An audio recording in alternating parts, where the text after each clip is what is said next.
World wide jobs के अंदर इसने यहाँ पर पे अपनी जो जॉब है वो पोस्ट कर दी है। अच्छा, इसमें एक चीज़ जो है वो मोस्ट इंपॉर्टेंट मैं आपको वो दिखाता जाऊँ। यहाँ पर देखें स्टेटस आ रहा है पेमेंट अनवेरीफाइड का, ठीक है। और यहाँ पर देखें पेमेंट स्टेटस आ रहा है वर्डप्रेस ब्लॉग वेबसाइट, ये आ रहा है पेमेंट वेरीफाइड। अब ये पेमेंट वेरीफाइड और अनवेरीफाइड ये कौन से लोग हैं? इसमें दो पॉसिबिलिटीज़ हो सकती हैं। एक तो ये कि एक शख्स जिसने आज कल में ही अपवर्क को ज्वाइन किया है और वो यहाँ पर फर्स्ट टाइम या सेकंड टाइम आ रहा है अपनी जॉब को के हवाले से, हायरिंग के हवाले से, तो डेफिनेटली अपवर्क जो है उसको उसका स्टेटस उस शख्स से मुख्तलिफ रखेगा जो प्रीवियसली यहाँ पर कॉन्टीन्यूसली काफ़ी अरसे से काम कर रहा है। तो पेमेंट वेरिफिकेशन जो है वो एक प्रोसीजर है अपवर्क का, और वो क्लाइंट साइड पर भी होता है और वो आपकी साइड पर भी होगा, ठीक है। तो दोनों साइड्स जो हैं वो पेमेंट वेरिफिकेशन के हवाले से अगर क्लियर हो जाती हैं तो यहाँ पर स्टेटस जो है अपवर्क उनका चेंज कर देता है। पेमेंट वेरीफाइड जो है वो बेसिकली क्रेडिबिलिटी बढ़ जाती है आपके अकाउंट की, या जो क्लाइंट है जिसके साथ आप काम करने जा रहे हो उसकी भी अपनी क्रेडिबिलिटी बढ़ जाती है। आपको ये तसल्ली रहती है कि यार इस बंदे ने पहले भी अपवर्क पर काम दिया हुआ है बहुत सारे लोगों को, तो मैं इसके साथ जो है वो कंटिन्यू कर सकता हूँ, ठीक है। और आप ये देखें ये बंदा जो है ये पाकिस्तान से है। और मज़े की एक और चीज़ आपको ये बताऊँ कि पाकिस्तान में बहुत सारे लोग इंडिविजुअल हैसियत के अंदर भी और एज अ कंपनी के तौर पर भी यहाँ पर अपवर्क के ऊपर प्रोजेक्ट्स को आउटसोर्स करते हैं। यानी यहाँ से प्रोजेक्ट लेते हैं, यहीं से अपवर्क से प्रोजेक्ट लेते हैं, फ्रीलांसर से लेते हैं, guru.com से लेते हैं या फाइवर से ले लेते हैं इवन देन, और यहाँ पर आके अपने प्रोजेक्ट्स को आउटसोर्स कर देते हैं। मसलन $100 का प्रोजेक्ट लिया, यहाँ पर आपको $35, $40 या इवन देन $50 तक वो आपको पे करते हैं। $50 में आपसे वो काम करवा के और देन 50% जो $50 हैं वो अपनी सेविंग, अपने प्रॉफिट के तौर पर अपने पास रख लेते हैं और प्रोजेक्ट जहाँ से करवाने के बाद क्लाइंट को डिलीवर कर देते हैं। तो इस तरह की भी एक सिचुएशन जो है वो अपवर्क के ऊपर आपको मिलेगी।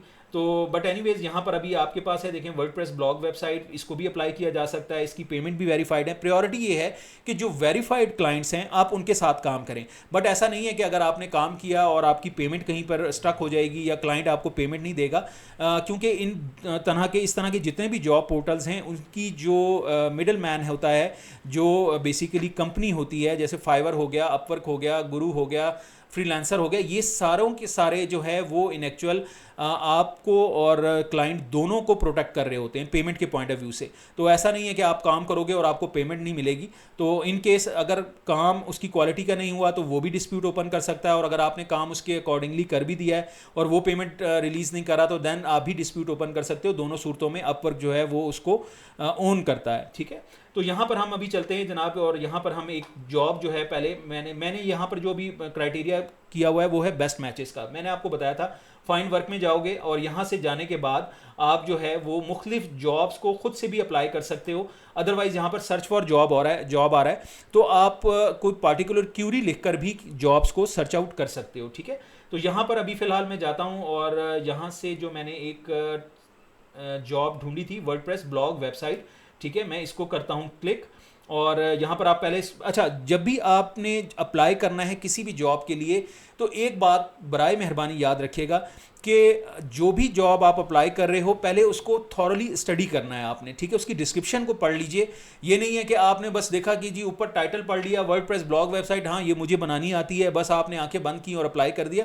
आप उसकी डिस्क्रिप्शन को ज़रूर पढ़िए, 1 से 2 दफ़ा उसको पढ़िए, देखिए कि आप उसमें कहीं कोई ऐसी चीज़ तो उसने डिमांड नहीं की ली जो आपके वर्क स्कोप से बाहर हो, जो एरिया ऑफ एक्सपर्टीज़ में आपकी आती ही ना हो। तो बाज़ औक़ात ऐसा भी हो जाता है कि आप टाइटल देकर अप्लाई कर देते हो, बट एट द एंड होता क्या है कि एड डिस्क्रिप्शन के अंदर कहीं उसने कोई एक ऐसा पॉइंट रखा होता है कि आपका 80% वर्क जो है वो उस 20% की वजह से रह जाता है। तो आपने सबसे ज़्यादा ज़रूरी चीज़ ये है कि आपने पहले डिस्क्रिप्शन को 2 टाइम्स पढ़ना है तसल्ली से, फिर आप देखें कि हाँ यार ये अगर आप खुद को कॉन्फिडेंट फील करें कि नहीं यार मैं इस जॉब को कर सकता हूँ, तो then you must need to be go for it. आप उसके ऊपर ज़रूर अप्लाई करें। यहाँ पर आप देखो we are looking for a blog website for our company similar to, यहाँ पर भी जिस तरह पिछली मैंने आपको एक पोस्ट दिखाई थी, जॉब दिखाई थी, इस तरह इन्होंने भी यहाँ पर एक रेफरेंस दिया हुआ है। आप इसको ओपन करोगे तो ये आपको आगे फर्दर कंटिन्यू कहेगा the first website when you open you will see the layout theme I want similar functionality and layout design SEO friendly and fast loading budget would be $100 to $500, ठीक है। तो ये आपको ये बता रहा है आवरली रेट आपको $25 से $45 तक ये पे करेगा। More than 30 hours per week आपको काम मिल सकता है। मोर देन 6 मंथ तक ये प्रोजेक्ट चल सकता है। एक्सपर्ट कहता है I am willing to pay higher rates for the most experienced freelancers, ठीक है। अगर तो आपकी एक्सपर्टीज़ लेवल जो है वो इसकी एक्सपेक्टेशन के अकॉर्डिंगली है तो डेफिनेटली ये आपको बहुत अच्छे पैसे भी देगा, क्योंकि इसने $100 से $500 की एक रेंज रखी हुई है।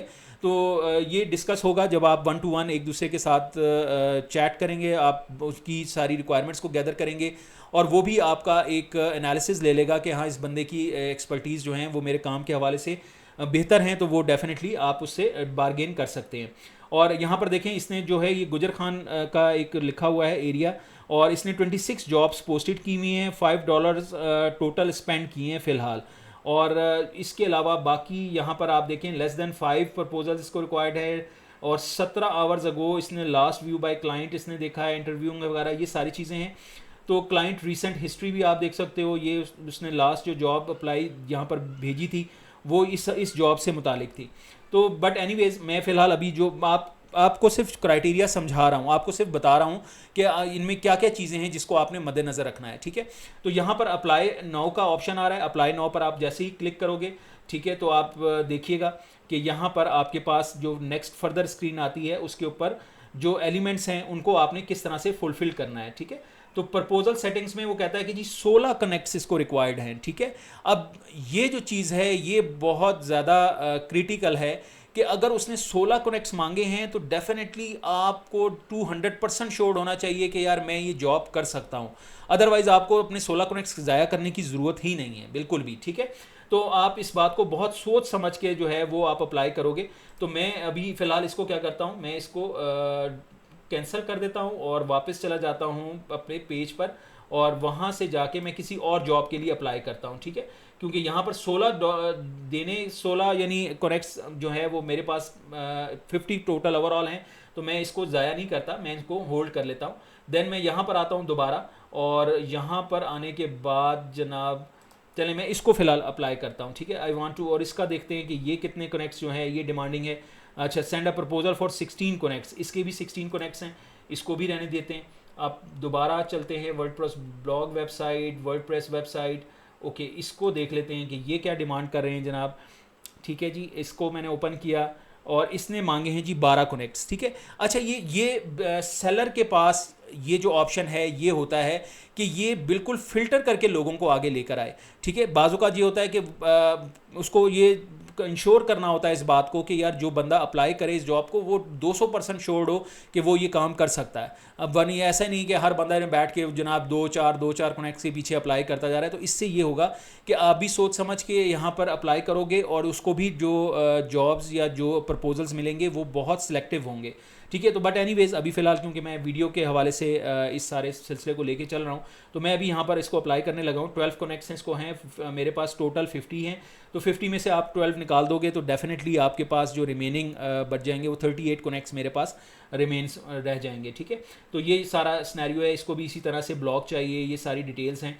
और फिक्स्ड प्राइस इसने यहाँ पर दी हुई है, देखें $50 वो कहता है जी मैं टोटल मेरा बजट है, इसमें अगर आप काम करना चाहें तो देन आप मुझे प्रपोजल सबमिट करें, अदरवाइज़ ना करें, ठीक है। तो और इंटरमीडिएट लेवल का बंदा इसके साथ चल सकता है, ठीक है। और इसने यूनाइटेड स्टेट्स का है, 23 जॉब्स पहले से पोस्ट की हुई हैं, 2.1K टोटल स्पेंड कर चुका है। तो ये सारी चीज़ें जो हैं ये इसकी फेवर में जाती हैं। आप क्या करो, आप सिंपल इसको कर दें जनाब अप्लाई, ठीक है। तो अभी अप्लाई करते हैं, और अप्लाई करने के बाद हम चेक करते हैं कि जी अब आगे जो प्रोसीजर है वो हमारा क्या है, ठीक है। तो मैंने क्या कर दिया कि जी मैं कहता हूँ 12 कनेक्ट्स, ठीक है, मैं कर देता हूँ अप्लाई। ये देखें रिमेनिंग मैंने आपको बताया था 38 कनेक्ट्स रह जाएंगे आउट ऑफ 50। तो फिर उसके बाद जो है वो मैं चलता हूँ जनाब टर्म्स के ऊपर।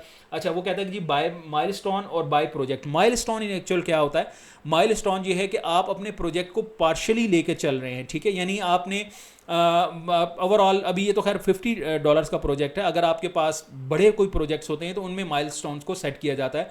मसलन $500 का कोई प्रोजेक्ट आपके पास आ गया तो वो पार्शल चल सकता है, यानी $200 जो है वो आप वेबसाइट के थीम और डिज़ाइनिंग के पॉइंट ऑफ व्यू से, डेमो कंटेंट के हवाले से, और उसमें वो आपको $200 जो है वो देगा। देन नेक्स्ट फेज़ के अंदर आप कहते हैं कि जी उसकी साइट की जो कस्टमाइजेशन है, कस्टमाइजेशन के अकॉर्डिंगली फिर वो आपको $200 देगा। देन लास्ट में फाइनली जब आप उसकी साइट को उसके सर्वर के ऊपर होस्ट कर दोगे, पब्लिश कर दोगे, तो देन वो आपको रिमेनिंग $100 देगा। यानी एक काम को एक बजट के अंदर रहते हुए आप उसको इंस्टॉलमेंट बेसिस के ऊपर, यानी जितना काम करोगे उतने पैसे मिल जाएंगे। तो और इस तरह से उसको हम माइलस्टोन्स इन एक्चुअल कहते हैं, ठीक है। तो बाय प्रोजेक्ट अगर आप लेके चलते हो, आप कहते हो नहीं यार मैं बाय प्रोजेक्ट लेके चलूँगा और मैं जो है वो फिक्स रेट के हिसाब से इसको कंटिन्यू करूँगा, तो आप यहाँ पर $50 जो है वो इसका ओवरऑल बजट था, ठीक है। तो मैं इसको कहता हूँ कि यार ऐसा करो कि मैं ये काम जो है ये $45 में आपको कर दूंगा, ठीक है। तो आप कोशिश ये कीजिए कि जो क्लाइंट का बजट है उससे एक्सीड ना करें, उससे $4-5 जो है वो लेस कर दें।